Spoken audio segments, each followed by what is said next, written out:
Hello, and welcome. Today we're diving into respiratory syncytial virus, or RSV, a common virus that can cause infections in the lungs and respiratory tract. While often mild, RSV can be serious, especially for infants and older adults.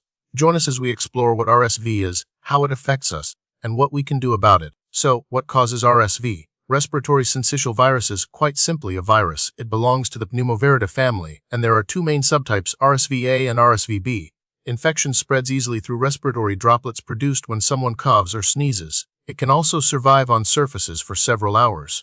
That's why good hygiene practices are so important in preventing its spread. Let's break down what happens when RSV enters the body.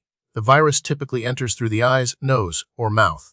Once inside, it infects the cells lining the respiratory tract.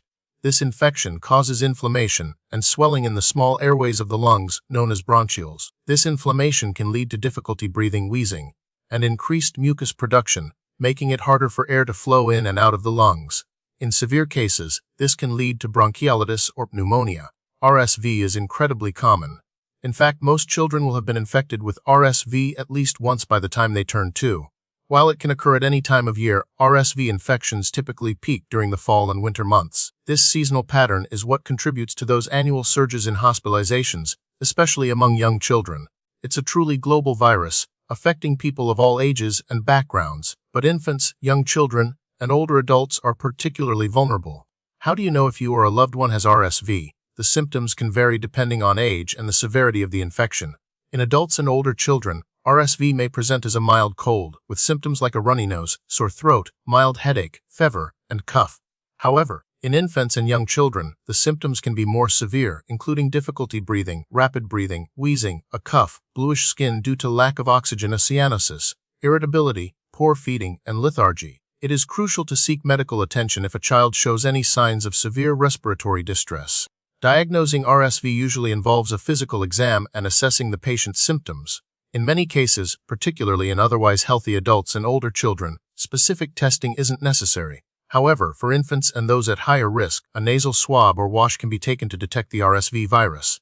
This sample is then tested in a lab using a rapid antigen test or a more sensitive PCR test. These tests can quickly confirm the presence of RSV and help guide treatment decisions. While there aren't specific classifications or types of RSV beyond the A and B subtypes we mentioned earlier, it's important to understand that RSV can manifest in different ways depending on the individual and their overall health. The severity of the infection can range from a mild upper respiratory infection to severe bronchiolitis or pneumonia. The treatment for RSV is primarily supportive. For mild cases, this involves rest fluids and over-the-counter medications to manage fever and pain. For more severe cases, especially in infants and young children, hospitalization may be required. In the hospital, treatment can include supplemental oxygen, intravenous fluids for hydration, and in some cases, mechanical ventilation to assist with breathing. A medication called palivizumab is available to prevent severe RSV disease in certain high-risk infants, such as premature babies. Preventing RSV is key to protecting yourself and others. Practicing good hygiene is crucial, including frequent hand washing with soap and water, especially after coughing or sneezing. Avoid touching your face, and disinfect frequently touched surfaces. If you are sick, stay home to prevent spreading the virus. Covering your coughs and sneezes with your elbow or a tissue also helps contain the spread of droplets.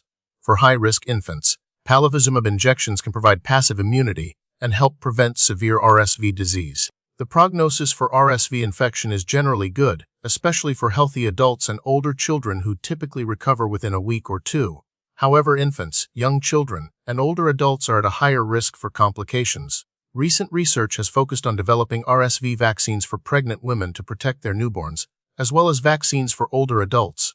These vaccines are now available and recommended for certain populations, offering a promising step forward in the fight against RSV. Scientists are also exploring new antiviral therapies to directly target and inhibit the virus, potentially leading to more effective treatment options in the future.